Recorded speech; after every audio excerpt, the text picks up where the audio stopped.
बिस्मिल्लाहिर्रहमानिर्रहीम। Dear students, अस्सलाम वालेकुम। आज हमारा टॉपिक है इम्पोर्टेंस ऑफ कार्बन। आपको अच्छी तरह पता है हमने second chapter first year biology का शुरू किया हुआ है, जिसमें हमने सबसे पहले इंट्रोडक्शन टू बायोकेमिस्ट्री किया। बायोकेमिस्ट्री किस किस चीज़ के साथ डील करती है उन चीज़ों को देखा। लेकिन अब अगर हम देखें तो बायोकेमिस्ट्री के अंदर एक मेजर रोल है एक कंपोनेंट का, और उस कंपोनेंट का या उस एलिमेंट का नाम है कार्बन। क्योंकि आपको अच्छी तरह पता है कि कार्बन जो है ये तमाम ऑर्गेनिक कंपाउंड्स का एक बुनियादी जुज़ है। आप लोगों ने मैट्रिक में पढ़ा होगा कि ऑर्गेनिक केमिस्ट्री वहाँ पर भी एक आपका पोर्शन था केमिस्ट्री के अंदर। तो उसमें आपने देखा है कि ऑर्गेनिक केमिस्ट्री में हम ऑर्गेनिक कंपाउंड्स की स्टडी करते हैं या हाइड्रोकार्बन्स की स्टडी करते हैं। तो उसके लिए बेसिक या बिल्डिंग ब्लॉक जो होती है वो क्या होता है, कार्बन होता है।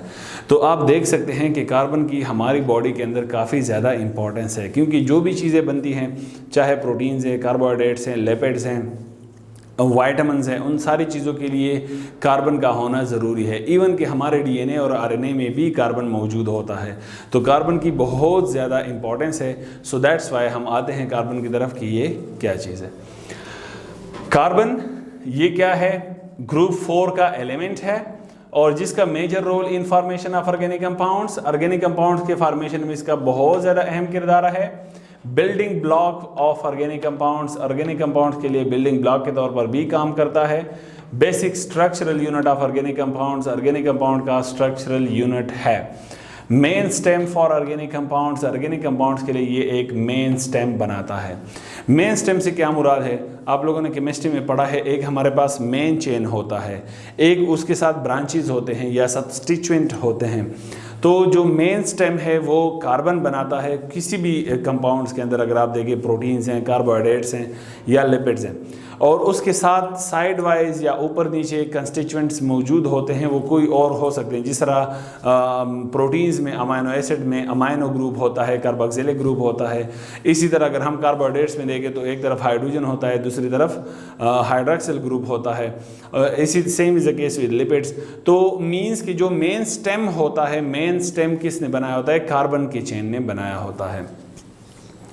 ऑर्गेनिक कंपाउंड किसे कहेंगे, ऑर्गेनिक कंपाउंड जिसके अंदर कार्बन और हाइड्रोजन हो, उन कंपाउंड्स को हम ऑर्गेनिक कंपाउंड्स कहेंगे, या इसको हम नाम दे सकते हैं हाइड्रोकार्बन्स का। ये क्या है, ये मैक्रो मॉलिक्यूल्स हैं जो कि पॉलीमर्स होते हैं, कंपोज्ड ऑफ माइक्रो मॉलिक्यूल्स यानी मोनोमर्स।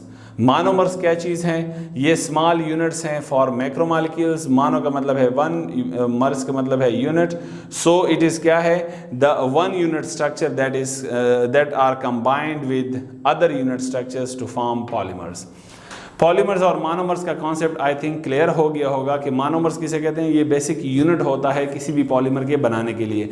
फॉर एग्जांपल अगर कार्बोहाइड्रेट है तो उसका मोनोमर क्या है, ग्लूकोज है, या उसका मोनोमर फ्रक्टोज है, या उसका मोनोमर गैलेक्टोज है, जिसको हम मोनोसेकेराइड्स भी कहते हैं। तो ये उनके क्या हैं, मोनोमर्स हैं। ये सारे आपस में कंबाइन जब होते हैं तो ये एक पॉलीमर स्ट्रक्चर बनाते हैं। जिस तरह के स्टार्च हो गया या फिर ग्लाइकोजन हो गया, तो ये क्या होता है, इसका पॉलीमर होता है। तो अब नेक्स्ट इस सिंथेसिस ऑफ हाइड्रोकार्बन्स, ये क्या होता है, process by which hydrocarbons are formed is known as what, condensation या डिहाइड्रेशन। कैसे होता है ये, 2 या more monomers combine to form polymers in such a way that one monomer provide hydrogen ion and other provide hydroxyl ion to form H2O. Then by removal of water a bond is formed that joins the both monomers to form dimer, trimer and finally polymer.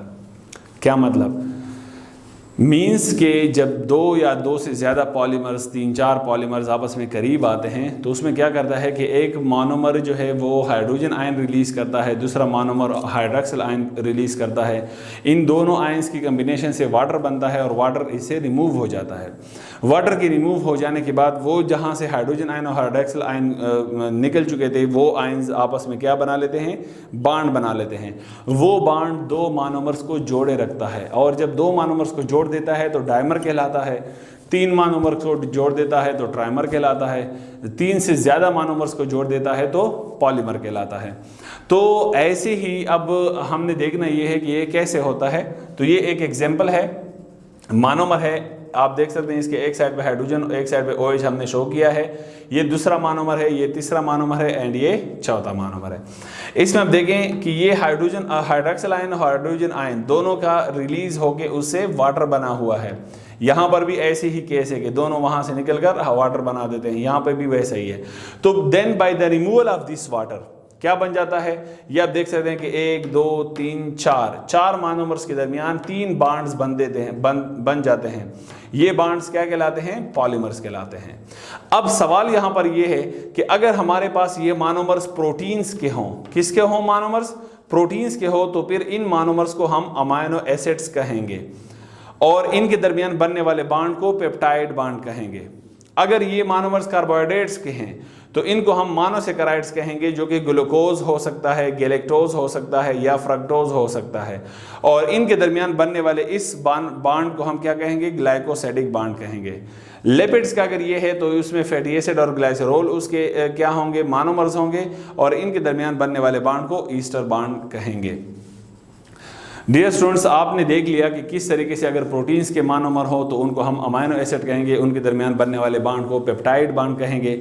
Glucose के जो carbohydrates हैं उनके monomers को glucose या galactose या फिर fructose, उनके दरमियान बनने वाले बॉन्ड को ग्लाइकोसाइडिक बॉन्ड कहेंगे। और जो हमारे पास फैटी एसिड्स हैं, लिपिड्स हैं, लिपिड्स के फैटी एसिड और ग्लाइसरोल और उनके दरमियान बनने वाले बॉन्ड को क्या कहेंगे, ईस्टर बॉन्ड कहेंगे।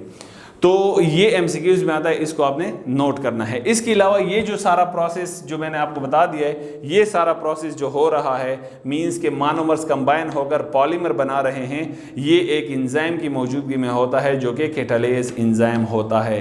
ये डिपेंड करता है on nature of these compounds, किन में से ये कौन सा कंपाउंड है इसकी नेचर पर डिपेंड करता है, तभी जाकर ये एंजाइम यूज होता है। नेक्स्ट अगर हम बात करें ब्रेकडाउन ऑफ हाइड्रोकार्बन्स की, हाइड्रोकार्बन्स की ब्रेकडाउन कैसे होती है, process by which hydrocarbons are broken down are known as hydrolysis. उस प्रोसेस को हम हाइड्रोलिसिस कहते हैं। हाइड्रोलिसिस आपको अच्छी तरह पता है, हाइड्रोलिसिस के का मतलब है दो उसके हम अल्फाज बनाते हैं। Hydro means water, lysis means splitting. So splitting of water is known as what, hydrolysis. तो अब इस स्प्लिटिंग ऑफ वाटर से कैसे ब्रेकडाउन होता है किसी भी कंपाउंड का, तो वो कुछ यूं होता है। A polymer is broken down in such a way that H2O splits into hydrogen ion and OH ion, which cause the bond between monomers to ionize and broken. H plus ion and OH plus ion joins the monomers respectively, and finally a polymer is broken down into monomers. क्या मतलब, यहाँ पर काम बिल्कुल जो condensation का हमने पढ़ लिया या डिहाइड्रेशन का पढ़ लिया या फॉर्मेशन ऑफ हाइड्रोकार्बन्स पढ़ लिया, ये काम बिल्कुल उसके अपोजिट है। यहाँ पर एक पूरा बड़ा मोनोमर आता है तो उसको उसके बॉन्ड को तोड़ने के लिए वाटर आगे आ जाता है। वाटर अपने आप को आयनाइज कर लेता है H प्लस आयन और OH माइनस आयन के अंदर, और H प्लस आयन और OH माइनस आयन उन बॉन्ड को जो मोनोमर्स के दरमियान बने हुए हैं उन बॉन्ड्स को ये तोड़ने की कोशिश करते हैं, उन बॉन्ड्स को ये तोड़ देते हैं और अपनी अपनी जगहों पे ये चले जाते हैं। मींस के हाइड्रोजन आयन का प्लस चार्ज है तो वो नेगेटिव चार्ज की तरफ जाएगा, और OH आयन का नेगेटिव चार्ज है तो वो प्लस चार्ज की तरफ जाएगा। सो ऐसे ही वो कंबाइन होकर जो हमारे पास पॉलीमर है उन पॉलीमर्स को तोड़कर उससे बहुत सारे मोनोमर्स बना देते हैं। कैसे, देखें, ये फॉर एग्जाम्पल हमारे पास एक पूरा पॉलीमर है जिसके अंदर 4 मोनोमर मौजूद है, 1 2 3 4, ठीक है। यहां पर ये देखें वाटर ने अपने आप को स्प्लिट करके H प्लस और OH माइनस बना दिया है, जिसने इस बॉन्ड के ऊपर जोर डालकर इस बॉन्ड को तोड़ दिया है। Same is the case with hair, यहां पर भी ऐसा ही होता है। Same is the case with hair, यहां पर भी ऐसा ही होता है।